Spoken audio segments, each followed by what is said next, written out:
Life occurs in seasons, and try as we might to fight it, a season of restoration and rest is an inevitable and actually non negotiable part of sustainable production.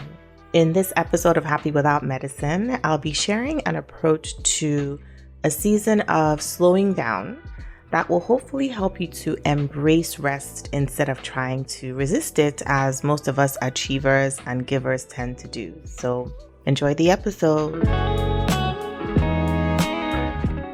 Welcome to Happy Without Medicine, and I'm your host, Dr. Yuandi, a medical doctor, therapist, and a fierce advocate for your happiness.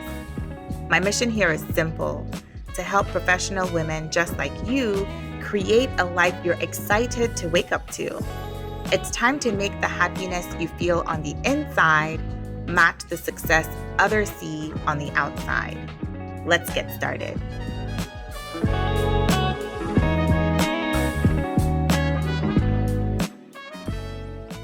The topic of seasons has come up a few times for me over the past several weeks. For one, the seasons here in Canada are changing yet again.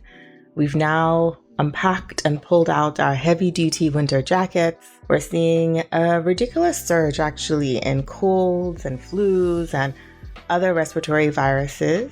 Thankfully, we haven't really seen a whole lot of snow here in Toronto yet, but there have been a few icy mornings, so it's definitely time for us to change our tires to snow tires.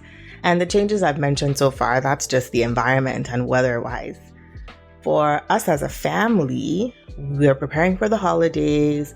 We're also gearing up to transition from pre-grade school to grade school next fall by God's grace with our little ones. We've been doing some school tours and interviews. And professionally, as you know, if you've been a listener, I've started my private practice. So that's also a new season in my career. And speaking of private practice, seasons have also been coming up a lot in my conversations with my patients as well. So seasons in friendships, relationships, work environment, their physical health, their finances. We seem to be talking about seasons a whole lot. I mean, looking around, I'm hard pressed to find anything in life that doesn't operate under the function of seasons. And whether a season is 12 years long or 12 hours long, like day or night, or maybe it's 5 months long, like our Canadian winters, or 5 years long, like those pre-grade school years that we are just coming out of, I dare say that everything pretty much operates seasonally. Seasons come and seasons go.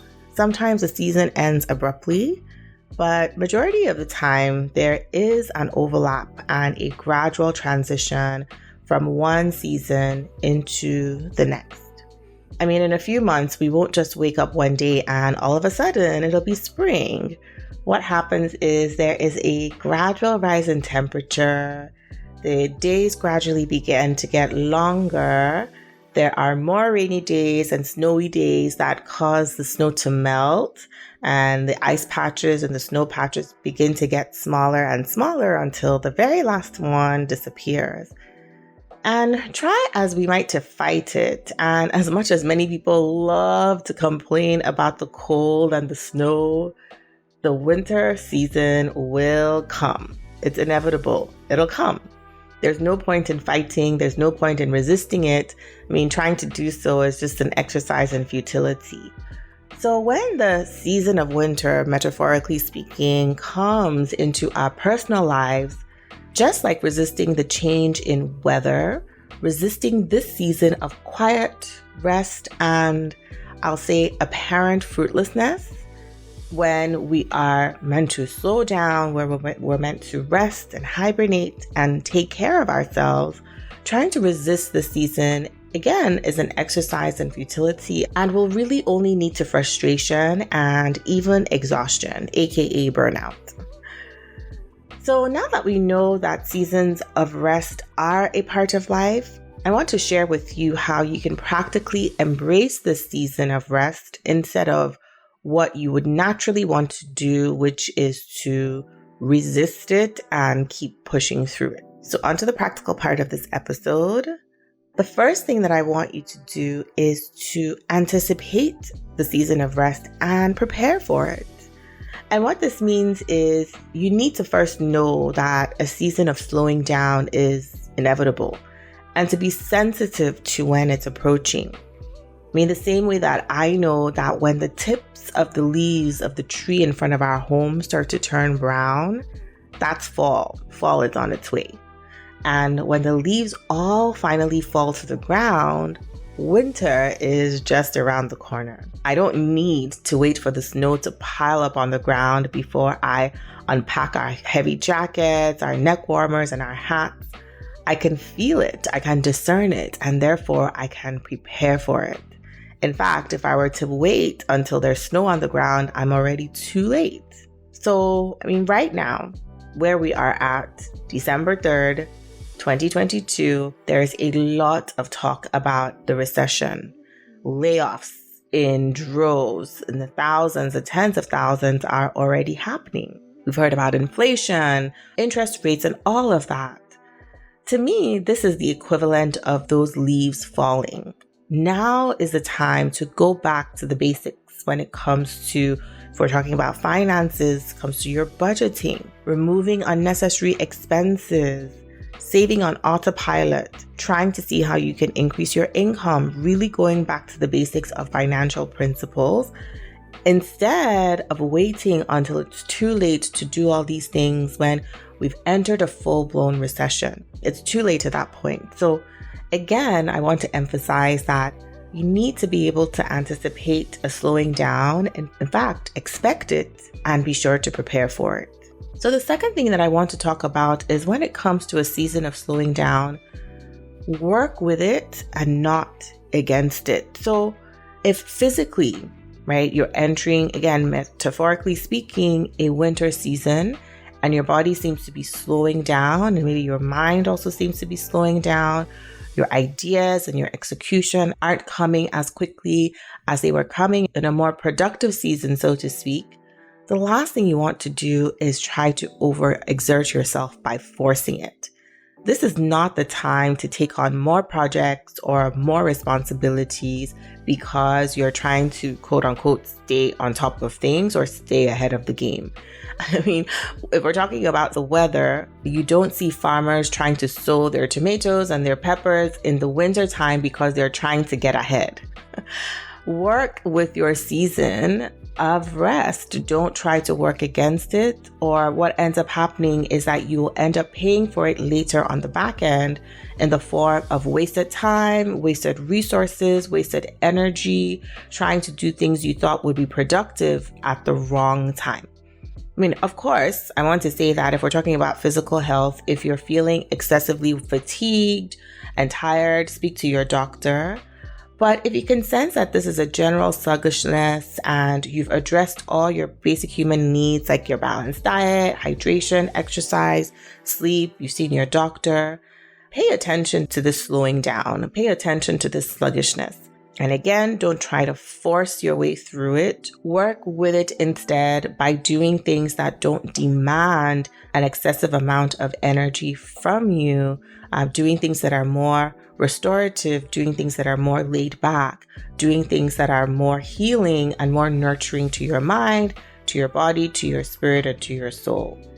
And by the way, I want to mention that this changes in seasons isn't just a quarterly thing or if we're talking about weather, it's not just a winter, spring, summer, or fall thing where people get more tired in the winter. For us women, this can actually happen on a cyclical basis as well too, on a monthly cyclical basis as well. So definitely something that you want to be aware of, these fluctuations in your energy level based on your monthly cycle. So monitor your energy level and work with it. Don't try to force things. Don't try to work against it. Okay. And finally, this season, this winter season, this season of rest, this season of slowing down is one that should be celebrated. So celebrate it. A winter season is often the signal that new beginnings are also around the corner.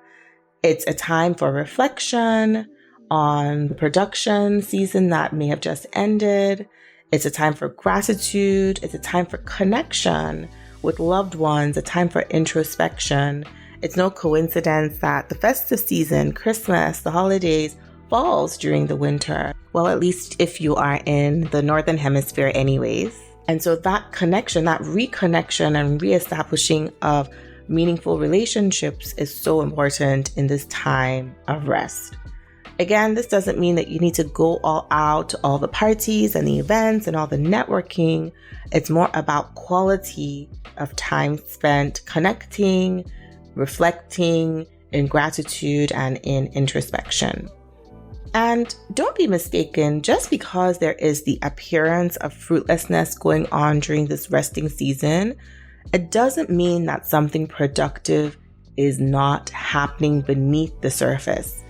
Ideation, planning, strategizing, praying, journaling, meditating, these are all ways of preparing the soil for the next season of production that is getting ready to happen after the season of winter, after the season of rest and restoration comes to a conclusion.